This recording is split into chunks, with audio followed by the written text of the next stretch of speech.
नमस्कार शेतकरी बांधवांनो. तर आज पाहू शकता मी काय बनवते. सहसा हा पदार्थ आमच्याकडे जास्त करून बनवत नाही आणि बऱ्याच लोकांना माहिती पण नसेल, मला पण माहिती नव्हता. तर माझे मिस्टर नाशिकला कॉलेजला होते आणि हा पदार्थ तिकडला आहे, तर यांना तो माहिती होता. मग हे मला बरेच वेळा यांनी बनवायला सांगितलं होतं आणि जेव्हा मी पहिल्यांदा बनवला होता तेव्हा आम्हाला सगळ्यांना खूप आवडला होता.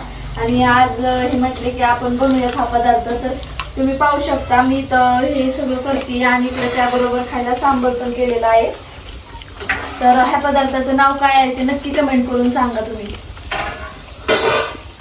तर तुमच्या भागात या पदार्थाला काय म्हणतात ते नक्की कमेंट करून सांगा. आणि या खायला सगळेजण गरमागरम.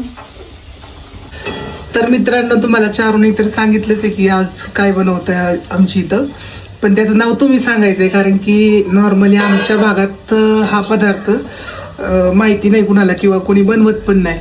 पण नगर साईड किंवा नाशिक साईड त्या साईडला हा पदार्थ सर्रास बनवला जातो. इव्हन एखाद्या फंक्शनला वगैरे तर आवर्जून हा पदार्थ बनवला जातो.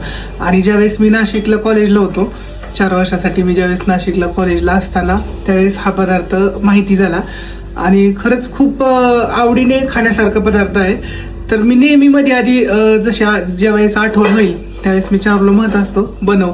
आता बनवायची पण काहीच माहित नव्हती, पण ती युट्यूबला वगैरे बघून बनवते, कारण की आमच्या इकडे हा पदार्थ माहितीच नाही. पण आम्ही पहिल्यांदा खाल्ला तेव्हा आम्हाला सगळ्यांना तो खूप आवडला. खूप खूप मस्त. आम्ही मेसला ज्या ताई होत्या त्यांना आवर्जून सांगायचो की आज आम्हाला हे द्या म्हणून, किंवा काही कार्यक्रम वगैरे असेल तर त्या पण द्यायच्या. तर नक्की कमेंट करून तुम्ही पण सांगा, तुम्हाला बऱ्यापैकी माहिती असेल. चलो आणि जेवायला या सगळेजण.